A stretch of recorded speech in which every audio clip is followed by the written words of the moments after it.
आपल्याला दिसणारा फरक जरी लक्षात येत नसला किंवा समोर काही फायदा जरी दिसत नसला तरी आपली प्रत्येक कृती ही आपल्या प्रगतीमध्ये हातभार लावत असते. म्हणून जे काही कला कौशल्य किंवा स्किल्स तुम्ही आत्मसात करता आहात, तुमच्या कामामध्ये प्रगती करण्यासाठी तुम्ही तुमच्या कामात बदल करत आहात, ते सातत्याने करत राहणं गरजेचं आहे. आता वळूया आर्थिक स्थितीकडे.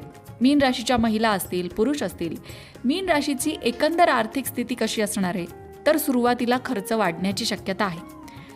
पैसा अडकूसुद्धा शकतो, त्यामुळे कुणालाही उधारी देताना, कुठेही मोठ्या स्कीममध्ये पैसे अडकवताना 10 वेळा विचार तुम्हाला करायचा आहे. पण खास करून अडकलेला पैसा 22 एप्रिल नंतर पुन्हा मिळू शकतो किंवा मिळण्याची शक्यता निर्माण होऊ शकते. शेवटच्या आठवड्यात आर्थिक स्थिती सुधारताना दिसेल. पण तुमच्यासाठी बजेट कंट्रोल महत्त्वाचं असणार आहे. म्हणजेच तुमची मिळकत आणि तुमचे खर्च यांचा ताळमेळ घालण्यासाठी महिन्याच्या सुरुवातीपासूनच तुम्हाला प्रयत्न करावे लागणार आहेत. नियोजन करावं लागणार आहे. आर्थिक नियोजन महत्त्वाचं ठरणार आहे. आला पैसा गेला, नाहीतर असं होऊ शकतं इच्छा आकांक्षा हौशी मौजीवर पैसा उधळणं, ही गोष्ट थोडीशी कंट्रोल करावी लागेल. आता बोलूया कौटुंबिक स्थितीबद्दल.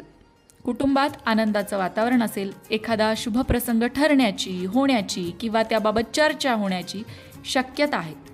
या सगळ्या गोष्टीमध्ये कुटुंबाचा सपोर्ट तुम्हाला मजबूत राहील. कुटुंबाचा पाठिंबा चांगला राहील. तुम्हाला काय करायचं आहे? कुटुंबासाठी वेळ काढायचा आहे. तुमच्या मागे भरपूर काम आहेत, भरपूर तुम्ही बिझी आहात, मान्य. पण एप्रिल महिन्यामध्ये तुम्हाला तुमच्या कुटुंबासाठी, मुलांसाठी खास करून थोडासा वेळ काढायचा आहे. त्यामुळे कुटुंबातलं वातावरण आनंदी व्हायला मदतच होणार आहे. आता जे प्रेमात आहेत त्यांच्याबद्दल बोलूया. प्रेमासाठी एप्रिल महिना नक्कीच पॉझिटिव्ह वातावरण घेऊन येतोय. तुमच्या जोडीदारासोबतचं बॉन्डिंग वाढणार आहे. या महिन्याच्या मध्ये तुम्हाला जर तुम्ही कुठल्या इमोशनल ट्रॉमामध्ये असाल किंवा कुठल्या तरी भावनांच्या गुंतागुंतीमध्ये अडकलेले असाल तर या महिन्याच्या मध्यात तुम्हाला त्यातून बाहेर पडण्याचा मार्ग मिळेल, क्लॅरिटी मिळेल, स्पष्टता तुमच्या नात्याबाबत तुम्हाला मिळू शकेल.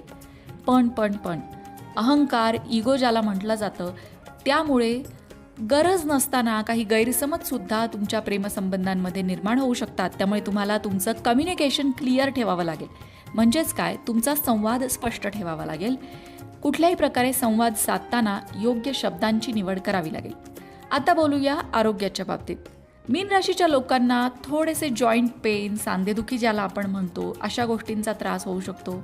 डोळ्यांचा त्रास किंवा तणाव या गोष्टी एप्रिल महिन्यामध्ये जाणवू शकतात. आणि साहजिक आहे, मीन राशीला 7.5 चालू आहे, त्यामुळे हाडांचे त्रास, सांधेदुखी,